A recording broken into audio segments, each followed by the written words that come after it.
Et yo tout le monde, c'est Cyclisme 3D, j'espère que vous allez bien, moi ça va nickel. Aujourd'hui on se retrouve pour une toute nouvelle vidéo sur la chaîne YouTube. Et comme vous l'avez vu au titre à la miniature, aujourd'hui c'est l'étape 5 de ce Tour de France en temps réel entre Lannemezan et Pau, 162 km de plat avec 3 difficultés, même si il n'y en aura que une.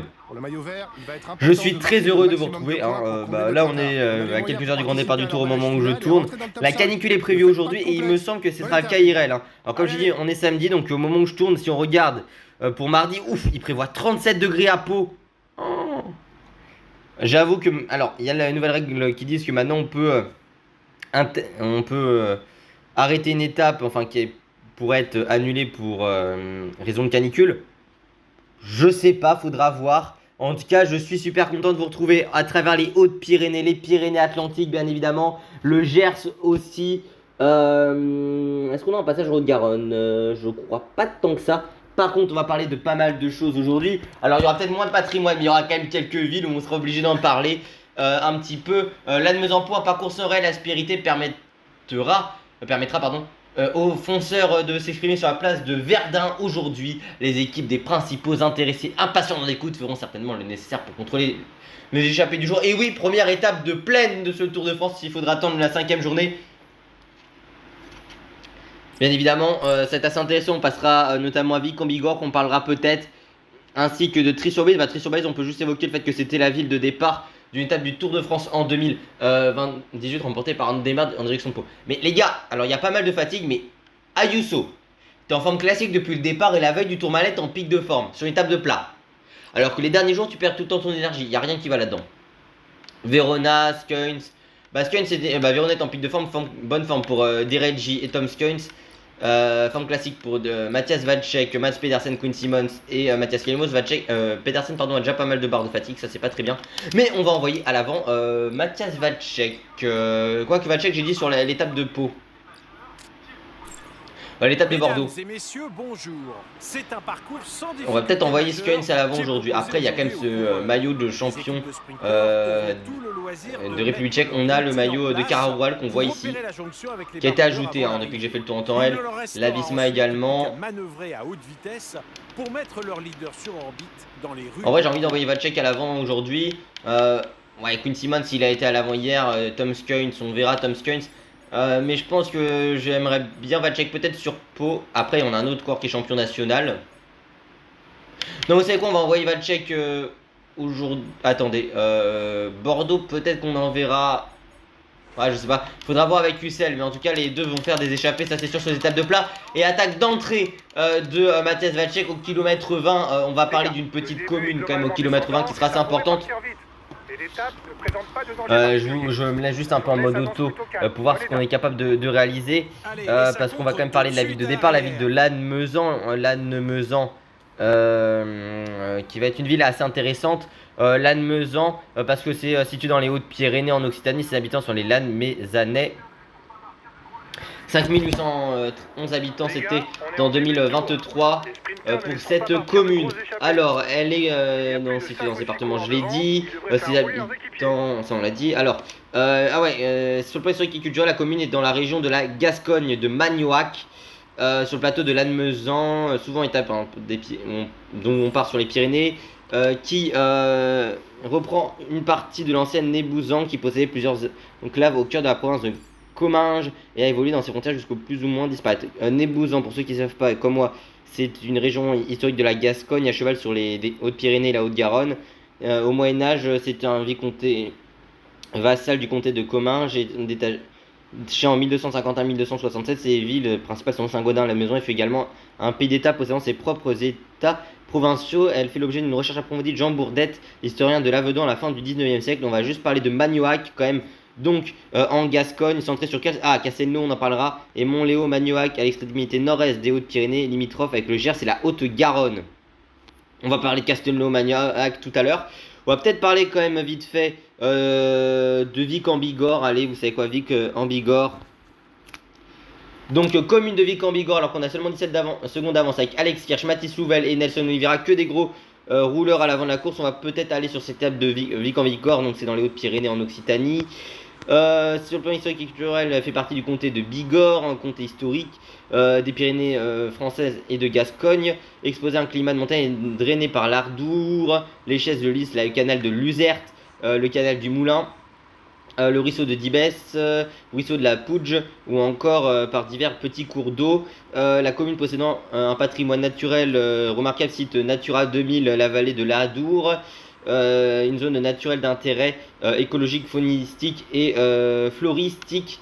Et puis bien évidemment, Vic-en-Bigorre est une commune rurale de 4845 habitants. L'unité urbaine fait l'attraction de Tarbes. Ces habitants sont appelés les Vicois ou Vicoises. Et on va juste quand même évoquer une dernière ville avant. Trie-sur-Baïse, on parlera de Pau plus tard dans le final, l'ancienne ville de François Bayrou, mais je rappelle qu'il a perdu l'ancien Premier ministre cette année, en 2006 au municipal. Sur le plan historique et culturel, la commune est dans le pays d'Astarac, dans un territoire sud de Gersois très vallonné sur un sol argileux qui longe le plateau de Lannemezan. C'est un climat de montagne, elle est drainée par le Baïse, le Lison et par divers petits cours d'eau. Elle possède un patrimoine naturel remarquable composé d'une zone naturelle d'intérêt écologique, faunistique et floristique. Et c'est les Triais ou les Triaises et c'est 1006 habitants en 2023. Et c'est à combien de kilomètres de l'arrivée? Et la ville que je voulais vous en parler quand même, que je suis obligé, c'est au kilomètre 138. Donc on a un petit peu de temps encore avant d'y arriver. Pourquoi? C'est tout simplement Castelnau-Maognac. Pour ceux qui ne connaissent pas Castelnau-Maognac, vous savez, dans le Gers, c'est une ville particulière. En tout cas, elle a vu le départ d'une étape. En 2022, lors de la victoire de Christophe Laporte, victoire étape française ce jour-là, jusqu'à Cahors. Mais surtout, on en parlera peut-être. Est-ce que dans le jeu, ils ont fait la traversée de cette commune? Là, on va surtout un peu simuler pour le moment. Longue traversée quand même assez. Enfin, déjà plane, oui. On y est, je pense. On a dû dépasser la. Non, on n'a quand même pas déjà passé à Castelnau quand même. Donc, Castelnau-Maognac, pour ceux qui ne savent pas, c'est la ville du capitaine du 15 de France, Antoine Dupont. Voilà, c'est pour ça que je voulais en parler. Castelnau-Maognac, dans les Hautes-Pyrénées, sur le plan culturel, est une commune de la Gascogne, dans le Magnoac, située sur le plateau de la Meusan, et l'ancien Nébouzan, qui possédait plusieurs enclaves au cœur de la province des Comminges et a évolué dans ses frontières jusqu'au plus ou moins disparaître. Elle expose un climat océanique altéré, elle est drainée par le Gèze et deux autres cours d'eau. Il possède un patrimoine naturel remarquable, une zone d'intérêt écologique, faunistique et floristique. Castelnau, c'est 750 habitants et 1751 en 1851, donc il y a pas un pic de la population il y a un peu moins de 2 siècles, mais c'est surtout en perte de vitesse. Et ses habitants sont les Magnoacais et les Magnoacaises, la commune d'Antoine Dupont, bien évidemment, entre autres.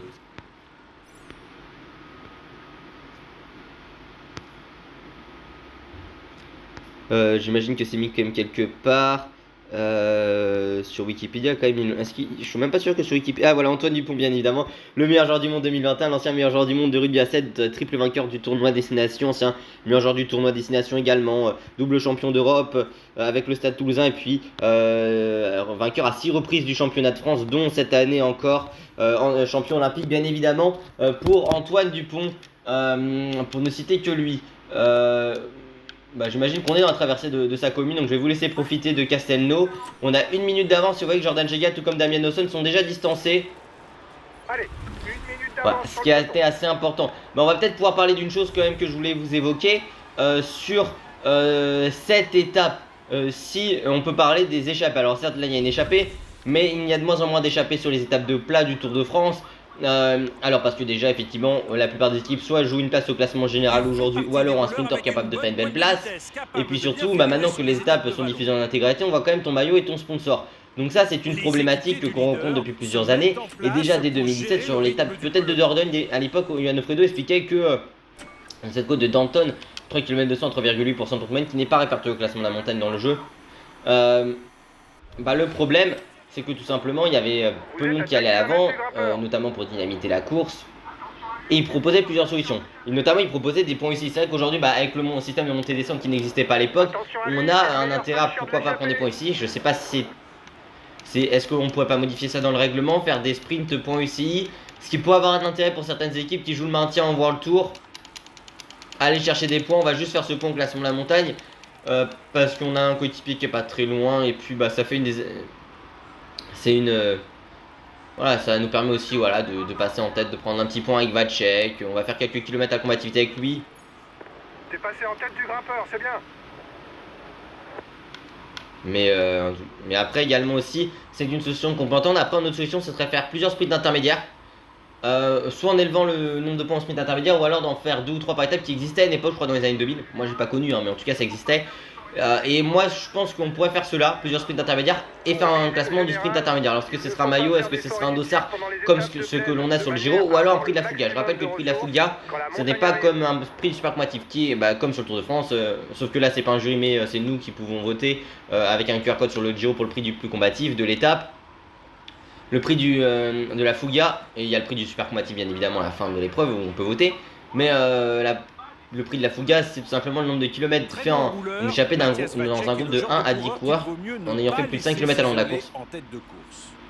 Et ça reste un prix qui est donné à la fin. Alors, Julien Philippe a été super combatif du Tour de France en 2024, du Giro en 2024, mais il me semble que 2023 ou 2024, c'était Thomas Champion qui avait eu le côté, le coureur français à l'époque de la Cofidis qui avait remporté ce classement-ci de la Fouga. Je crois que c'était en 2023, donc ça reste quand même un classement. Il y avait les kilomètres Red Bull sur le Giro, mais même maintenant sur le Giro, il y a de moins en moins de candidats inéchappés. Donc ça, c'est une chose qu'on peut voir. Ou alors on augmente aussi le barème du classement de la montagne. Mais en tout cas, c'est vraiment dommage qu'il y ait de moins en moins d'échappés, mine de rien, l'avant de la course. Parce qu'on le dit toujours, mais il y a quelques coureurs, effectivement, pour lesquels on ne se souviendra pas qu'ils étaient au départ du Tour de France à la fin des 3 semaines de course. Et c'est assez dommage de participer à une épreuve et finalement d'être très peu visible. Alors peut-être qu'avec le chrono par équipe, on citera tous les noms, effectivement. Mais c'est assez dommageable. Voilà, après je pense que le sprint intermédiaire en classement de la Fouga pourrait être intéressant, mais est-ce qu'ASO en aurait l'envie? Je suis pas sûr. Peut-être que la Caroral aurait envie d'aller à l'avant tous les jours, même s'il y a Gaviria pour cette équipe. Ils sont invités. Alors il y a Para, mais je pense que pour le classement général, c'est peut-être pas l'équipe la plus attendue aussi, donc faudrait voir. Et puis nous on va se retrouver tout de suite au sprint intermédiaire. Allez, sprint intermédiaire aujourd'hui. Pour le moment, on est parti sur une étape plus courte en termes de durée de vidéo, donc voilà, c'est peut-être mieux. Non, mais voilà, je me calme un peu. Après, c'est surtout que j'ai eu mon planning, donc et je travaille à partir de mardi à 10h30, entre 10h15 et 10h30, hein, mes jours de travail. Par contre, ce qui serait embêtant, c'est que je travaille jusqu'à 13h, puis 15h30, 20h, ce qui veut dire que pour les étapes du tour, je vais les rattraper comme j'ai dit en replay. Et surtout que je suis de repos que sur des étapes de plat presque, parce que je suis quand même en repos du coup vendredi, donc pour l'étape de Pau. Donc là je pourrais faire un peu d'avance, faudra surtout que je fasse le Tourmalet. Par contre on est assez mal placé avec Mats Pedersen ici. On va seulement finir 9ème, on perd des points sur les sprinters. Alors ça on en avait en avance sur quelques-uns, mais bon, Philipsen qui passe devant, Girmay, Michael Matthews ou encore Olaf Koy. Bon, après j'ai envie de dire que la Philippe a fait le sprint. D'accord, la Philippe a voulu faire sa life. En même temps ils sont des points aussi dans ce classement-ci, hein. Merlier on a pris que 2. Alors est-ce que Merlier joue ce classement? C'est une possibilité. De toute façon, je pense que certains sprinters auraient de la fatigue, tout comme pour l'étape de Bordeaux, ce qui pourrait plutôt nous avantager avec Mats Pedersen pour la suite de ce Tour de France. En tout cas, pour les premiers sprints, même si nous on a déjà un peu de fatigue, mais par rapport à d'autres coureurs qui passent moins bien la montagne ou qui ont des moins bonnes stats de physique que Pedersen, on le fera se relever peut-être un peu plus tôt demain, histoire de la côte de Ferrer à 1 km 500. Merde, je vous avais même pas enregistré. Oh là là, je suis bête, je suis un boulet. Je vous avais même pas enregistré le sprint intermédiaire. Alors vous l'avez vécu ce sprint intermédiaire-ci avec moi en commentaire, mais même pas en image. Heureusement je me rends compte maintenant, cette côte de Ferrer 5 km 500 à 5,1% de pente moyenne. Bon, il y aura un petit décalage quand même à voir, mais j'ai un peu le seum, je vais pas vous mentir aujourd'hui. Donc on va essayer d'aller faire les points, pourquoi pas avec Mathias Vacek. Si le peloton nous récupère pour la prochaine ascension, ça pourrait être pas mal. Comme ça permettrait à Mathias Kalmos de prendre un petit point au classement de la montagne. Ce qui est toujours utile avant la prochaine étape. Voilà, un petit point du côté de Vacek. Alors c'est un 3ème catégorie sur la prochaine ascension. La dernière difficulté répertoriée de la journée se profile. Mais voilà, on est toujours à l'avant de la course, assez tranquillement, et on se retrouve pour la prochaine difficulté. Bon, j'ai quand même essayé d'atténuer le fait d'avoir pas filmé le sprint intermédiaire en vous laissant un peu d'image de jeu sans commentaire pour que ça s'équilibre un peu en termes de vidéo par rapport au final. Bon, on a quand même cette prochaine difficulté du classement de la montagne, on se fera pas récupérer, donc on prendra 3 points. Bon, on sera en pro team, en pro leader, en prenant les 3 points aujourd'hui, on serait considéré comme le meilleur grimpeur de l'étape, ce qui nous ferait quelques points UCI. Mais on est sur un tour en Torel avec Vacek. Alors c'est vrai que ça pourrait peser dans le final de ne pas avoir Mathias à nos côtés, du côté de Mats Pedersen, côte de Balex, 1 km 200, 7,1% de poigne, mais on aura encore Verona pour rouler peut-être. Et bon, Verona peut-être pas trop sur le plat, mais en tout cas on aura quand même quelques coureurs, surtout Quinn Simmons ou encore Tom Skuins. Mais Verona pourra protéger, je pense, pendant une partie de ce final d'étape, surtout nos leaders peut-être. Mathis Louvel distance et on est avec Nelson Oliveira. On va essayer de faire le dernier sprint pour passer en tête, et Alex Kirch. Voilà, on était le meilleur puncher de cette épreuve avec celui qui vient de finir sur un excellent Tour de Suisse. Mathias Vacek, faut quand même le préciser, excellent rouleur. Il est doté d'une puissance et d'une résistance quand même très très fort, et surtout encore très endurant aussi. Bah vous savez quoi, on va faire notre dernier point patrimoine, on va parler de la ville de Pau. Presque on peut même se terminer ensemble cette étape-ci. On sera allé peut-être à la demi-heure de contenu. On va parler de la ville de Pau, bien évidemment la ville du Tour de France. Troisième ville la plus empruntée de l'histoire du Tour de France, après Bordeaux et Paris. Pau, commune du sud-ouest dans les Pyrénées-Atlantiques, dans la région Nouvelle-Aquitaine. 80 000 habitants. Comme l'a dit la ville de l'ancien Premier ministre. Même si le nouveau maire c'est Jérôme Marbeau. La ville se situe au cœur de l'ancienne principauté souveraine du Béarn, dont elle est la capitale depuis 1464. La cité occupe une position d'interface entre la plaine et montagne, un carrefour où se rejoignent la vallée du Gave de Pau, la plaine du Pont-Long et les chemins transpyrénéens. On est bien évidemment dans le Béarn. La période romaine, cette zone conserve une fonction de zone, de lande exploitée. Qu'est-ce qu'on pourrait dire d'autre? Forcément c'est le lieu de naissance d'Henri IV, le futur roi de France à ce moment-là, en 1453 dans le château royal. Au XVIe siècle, c'est un centre politique intellectuel de premier plan. Avec la fin de l'indépendance béarnaise en 1620, Pau perd une partie de son influence, mais reste une province largement autonome jusqu'à la Révolution. C'est au XVIIIe siècle que naît le palois Jean-Baptiste Bernadotte, roi de Suède et de Norvège de 1818 à 1844. La belle époque marque un nouvel essor à Pau avec l'afflux de riches touristes étrangers, dont le Britannique, venant y passer l'hiver. Pour les bienfaits du climat palois, bien évidemment porte d'entrée des Pyrénées, décrit par Alexandre Taylor. Pau se transforme avec une construction de villas, de palaces et équipements publics, bains, casinos, funicular. Cette période, Pau devient l'une des capitales mondiales de l'aéronautique, naissante sous l'affluence des frères Wright. Avec la naissance du tourisme de villégiature au cours du XXe siècle, l'économie paloise et celle de son agglomération s'orientent peu à peu vers les industries aéronautiques et pétrochimiques, avec la découverte du gisement de gaz de Lac en 1951. C'est une commune de 80 000 habitants en 2023, une agglomération de plus de 100 000, principale commune de l'aire d'attraction de Pau et de l'agglomération Pau-Béarn-Pyrénées. Elle joue un rôle moteur dans le Béarn, mais notamment dans la grande partie du bassin de la Dour, dont elle fait partie. Avec le Gave de Pau, capitale administratif, elle bénéficie d'un tissu économique dense en matière d'activité de service. Pau joue également le rôle de capitale culturelle dans de nombreux événements, notamment le sportif. On pense également aussi au parc du Tour de France, Vidar et l'histoire. Depuis 2011, le panorama remarquable de la chaîne des Pyrénées, en particulier depuis le boulevard des Pyrénées, protégé par l'appellation Horizon Palois. Qu'est-ce qu'on peut voir? Est-ce qu'on n'a pas plutôt en patrimoine? On a quand même le château royal de Pau, on a les gargouilles du château, le berceau d'Henri IV, la tour de la Monnaie, le Gassion, la villa Ridwell, la villa Lawrence, la villa Nito, la villa Tissier. On a le palais des Pyrénées et encore l'église Saint-Jacques. On va peut-être parler de l'église Saint-Jacques d'ailleurs assez rapidement. De Pau, cette église Saint-Jacques est au cœur de la ville, aux côtés du palais de justice. Elle est de 1861 en début de construction, fin des travaux en 1868. Elle s'occupe de l'emplacement d'une ancienne chapelle du même nom, construite en 1651 par l'ordre des Cordeliers. Les pèlerins se rendant à Saint-Georges-de-Compostelle sont bien accueillis au sein de cette dernière. Au 19e siècle, la villa est organisée autour de deux paroisses, Saint-Martin et Saint-Jacques. Trop petite pour accueillir un nombre grandissant de fidèles, la ville de Pau choisit de construire une nouvelle église à côté du boulevard des Pyrénées. Et des palaces accueillant les touristes fortunés de toute l'Europe. Très très bien. Voilà, c'est qu'aujourd'hui je vous ai fait moins de patrimoine, on va vraiment se concentrer sur cette étape-ci. Demain aussi on en fera beaucoup moins. Je vais pas vous mentir, parce qu'on est quand même aussi sur le Tourmalet, donc la vidéo peut-être sera un peu longue. Surtout il faut que je la tourne, parce que là je suis en festival ces 2 prochains jours, comme souvent sur le Tour de France bien évidemment. Mais par contre, ce qui va être très très cool, vous vous en doutez, l'étape de Pau, par contre, Bordeaux, je vous ai prévu beaucoup de choses à Bordeaux. Autant vous dire que l'étape de Bordeaux, il y aura énormément de choses à raconter en termes de patrimoine.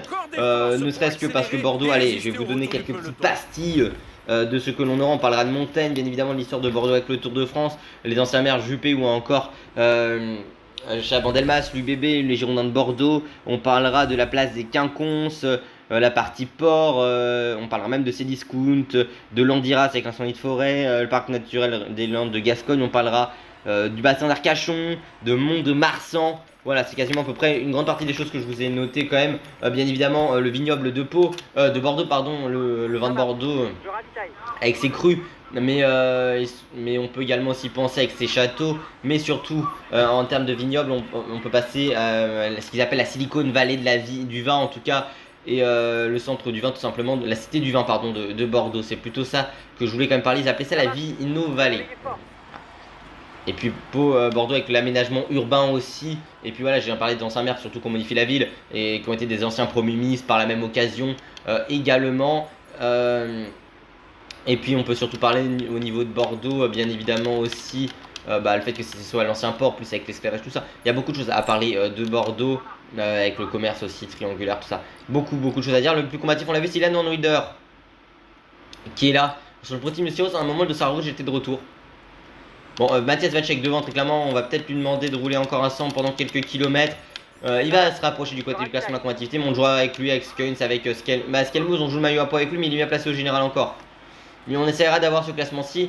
Arvin de Klein distance avec Jonas Rickaert et Van der Berge. Attendez, il me semble qu'on a eu un abandon sur ce Tour de France, non? Si je regarde, attendez, 170... Non, on n'a pas eu d'abandon. Bah, attendez, si, on a eu un abandon sur ce Tour de France. On n'est plus que... Oui, Eduardo Affini qui vient d'abandonner avec Bister Boss. En tout cas, les deux ont abandonné. On n'est plus que 182 sur ce Tour de France.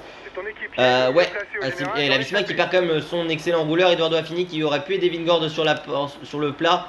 Nous, on roule pas pour le moment parce que l'on a quand même un coéquipier à l'avant, Perchan Gagenes qui est là, Danoule pour l'Afcoy ou encore... c'est surtout pour Vingord qui roule du côté de la Visma Elzebak. On va rouler avec Verstrang, Sylvain Dillet bien évidemment pour l'Alpecin Première Tech avec Jasper Philipsen. Il y aura Van Der Poel pour lancer le Belge, Ilan Van Ruiter qui est là pour Tim Merlier entre autres. Le InnoX remonte pour Soren Warenskold. Nous, on verra la Decathlon, on l'a dit pour l'Afcoy, mais en tout cas, on reste bien positionné. Je pense qu'il y aura la NSN qui va venir pour Binyam Girmay. Le Lotto Intermarché pour Arnaud Dely, ils vont bientôt se replacer. Nous, c'est vrai qu'on est très bien positionné pour le moment, mais attention, on a quand même perdu un petit peu de barre rouge. Mais je pense que le fait qu'avec Pedersen, on passe mieux la montagne que certains, ça pourrait être intéressant en termes de barre bleue. Matthias Vacek lui va pas tenir, très clairement. Matthias Vacek. Il serait étonnant qu'elle résiste au retour du peloton. Nouvelle distance, il est distance à l'instant. Matthias Vacek, écoute. Fini tranquille, voilà, pour que tu récupères un maximum aujourd'hui. De toute façon, il n'y aura pas de problème pour rentrer dans les délais en ce qui concerne Matthias Vacek. Ouais, on sera quasiment une demi-heure de vidéo aujourd'hui. Grosse canicule, 38 degrés. On sait que la canicule revient de cette semaine jusqu'au 14 juillet à minimum au moment où je tourne. Mais ouais, ce sera vraiment une problématique du côté de Pau. Surtout qu'il y aura très peu d'air, je pense, encore plus dans les terres. Donc oui. Après, je dis toujours, mais David Godus, c'est vrai que sur son live Twitch, déjà après Tour de France 2022, il a expliqué qu'il avait eu jusqu'à 40 degrés en moyenne sur l'étape de Carcassonne, plan canicule à l'époque, et 47 au max. Mais son live que j'avais vu sur le Tour de France 2022, mais surtout 40 degrés en moyenne à l'époque, on avait utilisé le plan canicule du Tour de France, mais c'était pas la même chose. Enfin à l'époque c'était surtout voilà, on peut se ravitailler dès le kilomètre 0 jusqu'à l'arrivée, contrairement au kilomètre 30 et aux 20 derniers kilomètres de l'étape. Et même on peut demander à des bidons, y compris aux ambulances et quasiment à tout le monde. Voilà, et on rafraîchit aussi bien évidemment la route à certains moments quand le goudron fond. Et à 8 km de l'arrivée, il y a Nelson Oliveira qui a 37 secondes d'avance sur le peloton, il est bien parti. Nelson, vous savez quoi, on va faire le sprint pour Mats Pedersen. On va demander à nos coéquipiers s'ils ont la capacité à remonter, on leur demandera de s'écarter dans les derniers kilomètres. On utilisera peut-être le turbogel pour être bien positionné. On va prendre à l'intérieur pour pas se faire amener avec Mats Pedersen. On est toujours en première position hein. En ce qui nous concerne, on va Florian Vermersch remonter, Bruno Armirail, l'homme des Pyrénées, l'homme de Bagnères du Bigorre. On passera chez lui demain. On est passé dans le Bigorre déjà pour l'Occitan régional d'étape hein, de cette formation. Visma Elzebak, l'ancien triple champion de France du contre-la-montre. Excellent rouleur, très bon grimpeur bien évidemment, équipier modèle notamment lors des victoires de Godu hein, sur la Vuelta en 2020 pour ne citer que ces étapes là, mais même en 2021 sur le Tour de France. Il n'était pas en 2022 mais en 2021 il était très fort quand même, même si le tour était plus compliqué pour Godu qui n'est pas présent cette année. Damien Dawson, Perchan Gagenes, distance également, Pascal Encourne. Après j'ai quand même demandé à Matthias Vacek de terminer tranquille, j'espère qu'il va terminer tranquille à Yousso en pic de forme. Au moins il va terminer sans perdre de temps j'imagine aujourd'hui. Oliveira va être récupéré. Attention au virage, bien évidemment, quand on arrive à Pau. Pour le final de cette étape. Gros rythme imposé toujours par la Soudal Quick Step. Attention à ne pas se faire enfermer ici. On va essayer de bien prendre ce virage. Allez, on va essayer d'être bien positionné un peu avec le turbogel. Voilà. On va être très bien mis avec Mats Pedersen. Faudra pas se faire enfermer par les Soudal Quickstep. J'ai très peur qu'ils viennent dans ma trajectoire. Il y a Phil Bauhaus qui est remonté. Dylan Van Baarle qui s'écarte maintenant. On va se mettre légèrement danseuse, hein, mais on va essayer de pas perdre trop de rouge. Turgis qui est là, Max Planter également. On va essayer de lancer le gros note sprint maintenant. Allez, face avec Mats Pedersen. Il y aura quand même Jasper Philipsen qui est très bien parti. On va essayer de remonter avec l'ancien champion du monde Arnaud Deline. Pourra pas tenir. Tim Merlier non plus. On va essayer de remonter. Non, on va encore faire troisième avec Mats Pedersen. On est régulier, mais pas vainqueur depuis le début de ce Tour de France. Mais ça se rapproche petit à petit. On espère cette victoire d'étape avec Pedersen. Pourquoi pas en fin de semaine. Mais surtout, on fait une belle opération quand même au maillot vert. Parce qu'on avait pas mal de points d'avance sur Philipsen. Même si nous on en récupère au sprint intermédiaire jusqu'ici.